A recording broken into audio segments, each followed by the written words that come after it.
July 30th, 1945. On this tragic date at 12:14 a.m., the famous World War II ship, the USS Indianapolis, was hit by two enemy torpedoes and sank a little while later, causing the death of around 880 men. This is their story. July 29th, 1945, 11:30 p.m., 30 minutes before the disaster. The USS Indianapolis was returning from its mission to deliver the first working atomic bomb to the island of Tinian. This bomb would change history forever.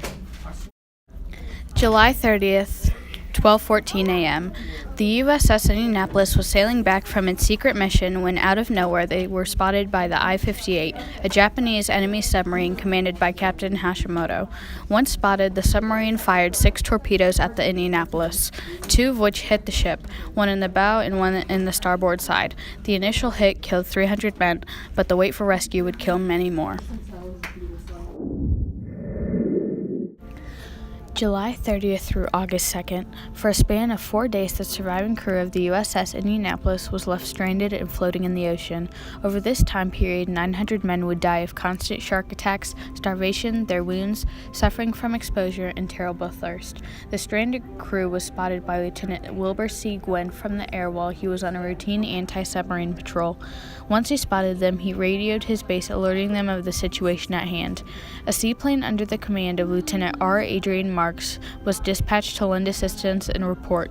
Once they arrived at the scene, they began to give out emergency supplies to the men while waiting for the USS Cecil Doyle to arrive at the scene and lend relief to the survivors.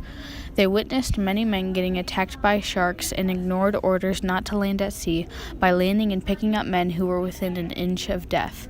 Once all the men were rescued, the remaining number of survivors were 317 men. Almost 2/3 of the original crewmen were dead.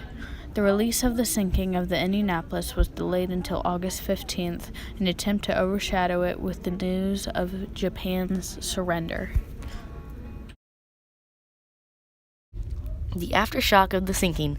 2 days before the public release of the sinking of the Indianapolis, on August 13th, the captain of the Indianapolis, Captain Charles McVay III, was taken to Guam. There he was put in front of a board of inquiry ordered by Fleet Admiral Chester Nimitz, saying that they were starting the proceedings without having available all the necessary data. The board decided to recommend a general court-martial for Captain McVay. Admiral Nimitz disagreed with the decision and instead said the idea of court-martialing McVay, and instead that if at worst McVay should receive a letter of reprimand. In the letter, Nimitz also said that the rule of requiring to zigzag would not be applicable in this event, considering the orders given to McVay allowed him discretion on that matter and therefore took precedence over any other order, a fact that surprisingly was never pointed out by the defense counsel of McVay during the subsequent court-martial. Even though both Admiral Nimitz and Admiral Raymond Spruce, of whom the Indianapolis had served as a 5th Fleet flagship, they were both overridden by naval authorities in Washington, specifically Admiral Ernest King, Chief of Naval Operations, and Secretary of the Navy James Forrest. The court-martial was declared against McVay, and his trial was set to begin on December 3rd, 1945, at Washington Yard. McVay was not told of the charges, but he was told that he was getting charged. Reason being, the Navy had not yet decided what those charges were. 4 days before McVay's trial, the Navy came up with 2 charges: hazarding his vessel by failing to zigzag during good visibility, and failing to issue orders to abandon ship in a timely fashion.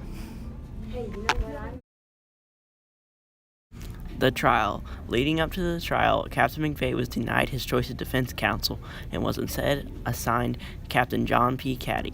McVay was also denied a delay to develop his defense, so Caddy, a line officer with no experience with trials, had 4 days to come up with evidence for the case of Captain McVay, due to the fact that the explosions in the ship had knocked out the communication center, thus making it impossible to give abandoned ship orders to the crew, except by mouth, which he had done. Therefore, he was acquitted of the charge that he had failed to give order to abandon ship in a timely fashion.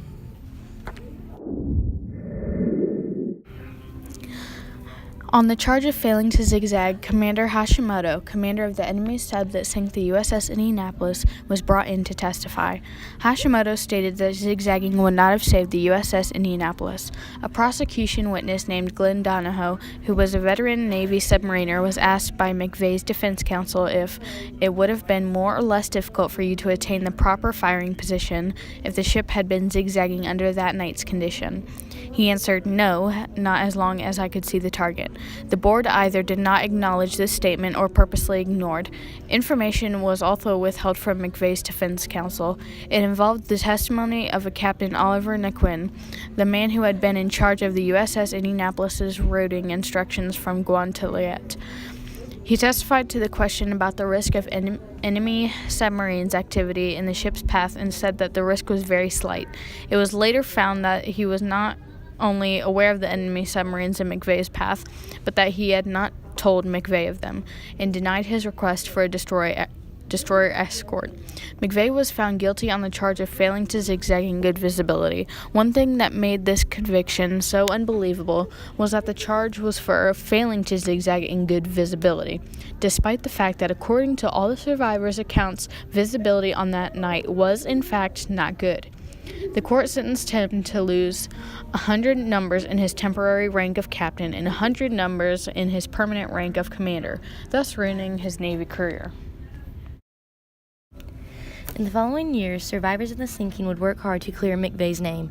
They would succeed on October 30th, 2000, when President Bill Clinton finally cleared Captain McVeigh's name. Sadly, Captain McVeigh was not there to see it, for he committed suicide when he was 70 in 1968.